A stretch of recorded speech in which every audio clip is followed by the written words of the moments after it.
The release schedule for Magic the Gathering is just getting out of hand. But for today's video, we need to discuss something entirely different. We are going to discuss the financial impact of products like Mystery Booster 2, and we also are going to take a look at what's going on with Foundations and the sudden price shift.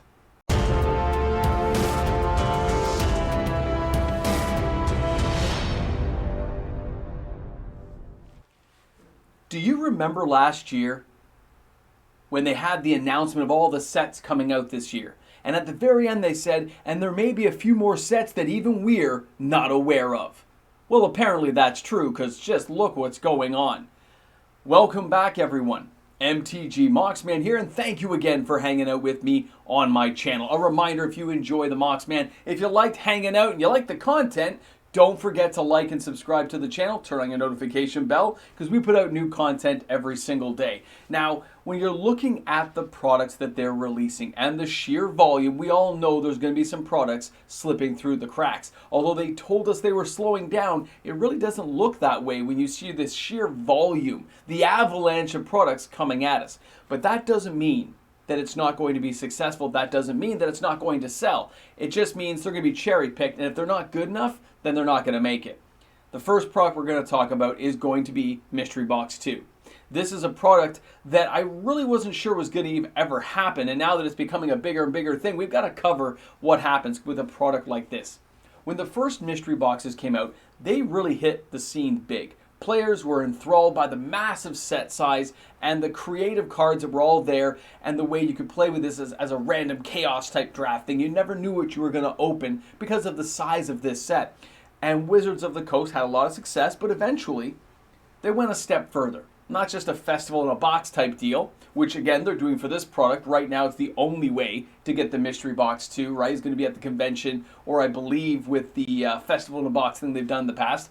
But with this product, they eventually made it to retail. They eventually showed up, and you could buy them at a store. And I think they were $249 Canadian, but these boxes are being listed at around $270 US. That is a big price increase, and you need to be aware of it, because the FOMO grip on a lot of these crazy cards really do get the population of Magic the Gathering really just stepping up with their wallets open, saying, I can't wait to get this product. And I can understand why. Let's not forget the excitement that a set like this can add to a player's day, to a weekend draft, when you're just playing with random packs of cards. You don't know what you're going to get, but because they're in this set, you can play them together. Now, of course, I'm well aware of the Power 9 kind of card that was added, and the Alchemy cards, the Poison Mox. I get it. There's a lot of excitement there, and in some ways, I still think Wizards of the Coast puts these kind of sets together to deck test where they think things are going to go later on. It's going to be interesting. It's going to be fun. But that excitement really does grip players. The fan base for this product is actually quite large, and a lot of players are looking forward to it. Now, that means there are going to be a lot of sales where players have the opportunity to buy them, of course, because not everyone's going to make it to Vegas Con. Not everyone's going to be able to buy the festival in a box at this point, and they would hope at some point that it'll end up at a retail shop, which it might.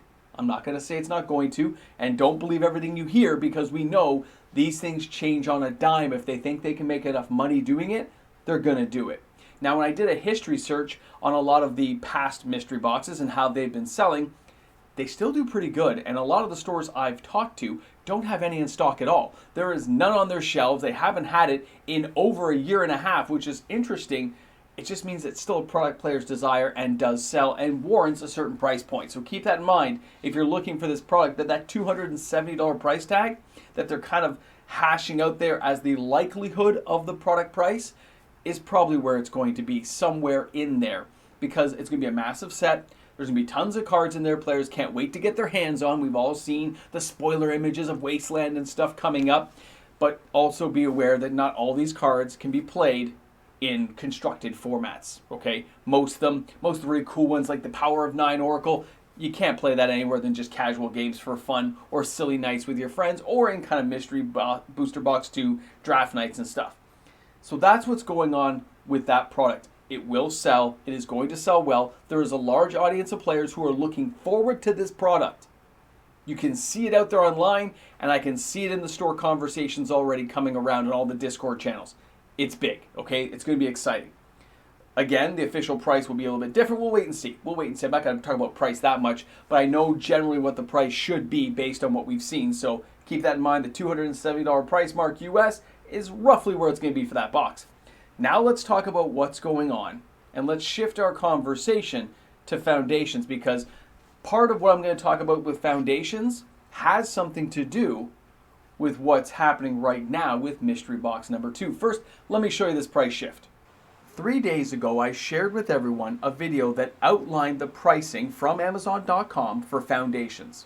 Since that day, and since distribution has got the prices for all the other LGSs, we've now seen a shift in prices on Amazon, and they've started really backpedaling and lowering their prices. Now, a lot of people forget that a place like Amazon is going to use dynamic pricing. They're going to shift their prices to match competitors after reviewing websites. Okay, I'm not sure who does it, or maybe it's just an actual AI type thing that just scans the internet, but they're looking for prices, they find it, and it looks like the prices are being adjusted accordingly, because if you look at that collector box here, it's no longer $325, it's $279.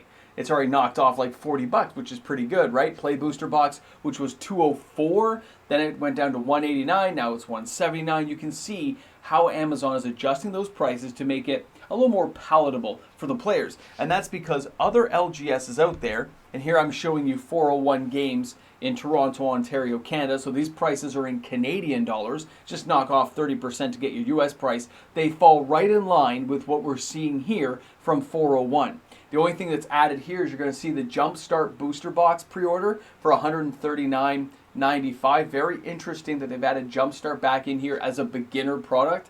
I think they should have just exited the program entirely, but we'll have to wait and see how this will play out with the consumers and the LGSs who got burned on the last few Jumpstarts. But that brings us back to that financial question about these products. With a product like foundations, the price shifting down is something I would have expected. Dynamic pricing from Amazon, LGS is settling into their prices and listing them. That a conversation I get.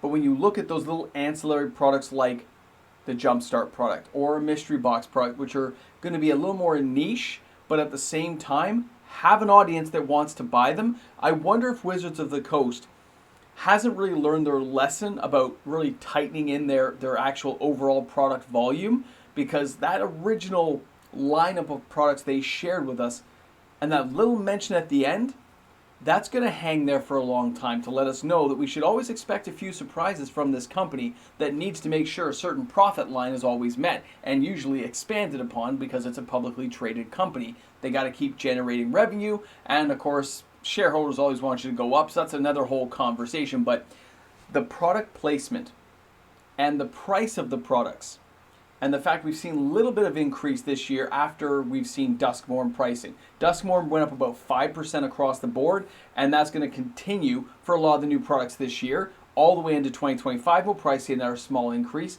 but that's after the massive increase from draft, combining with set, to give us play booster boxes, which we now know are not really, well, they can always shift the track printing, but it doesn't look right when we saw Bloomborough and how the product was opened. We know there was issues with this.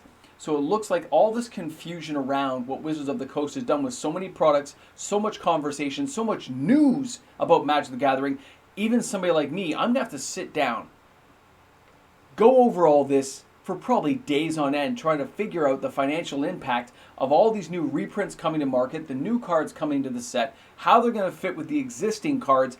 It is going to be an amazing time, because a lot of these products, although I would not personally buy them, I know there are a lot of players who want them. I know a lot of players who are looking forward to individual products in this lineup, and that will make it very exciting in Magic to see how that secondary market reacts when there's a big influx, a big glut of cards comes onto the market, and how other cards in constructed formats like Bloomborough may drop off a bit just by the sheer volume of so many heads turning around to see what's coming next.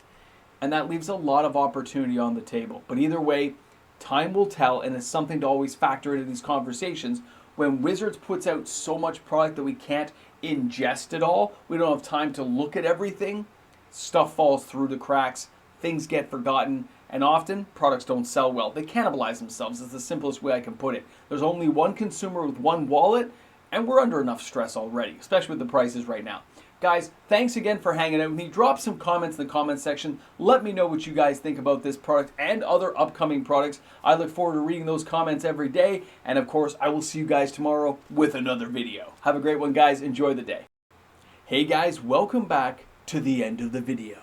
This is where you see all the amazing patrons of my channel flying by here. Whether you're a patron or a YouTube membership member, you've made an impact on my channel. Because of you, I get to create daily uploaded content. So thanks again to each and every one of you for making it happen. Guys, I look forward to seeing you all tomorrow with another video. Have an awesome day today, everyone. Well, we meet again. Now we're talking Mystery Box 2. You see the green screen? I know, right? Guys, I wouldn't buy it. If the cards aren't playable, other than a casual format, that's the same as buying a proxy then, right? Didn't Wizards try this again with 30th anniversary? Now, I could have put that in the video as part of like a rant thing, but it's not fair because there's lots of players who just enjoy that randomness of the game, and I think that's fun. I don't want to take fun away from people, but you here at the end, that's why I wouldn't buy the product. I have, what, one box of mystery boosters at home, but there is no way I was going to touch a product like this. If it was given to me, sure, I would put it on a shelf and be great. It's not a product I would buy. It is a product I would draft, though. Is that interesting? I would draft that for a night. I would have some fun with it. Or just random, like a pre-release type thing. That'd be okay. But buying it as a product to ingest at that price, when basically that's just a proxy thing, when you could build packs like that in Ziploc bags and just have the same fun at zero of the cost. It's funny how your brain works sometimes, though. FOMO can take over and lead you down some dangerous paths when you have a wallet available and a credit card. So just between me and you, it's not for me. Let me guys know what you think, though, okay? Cheers.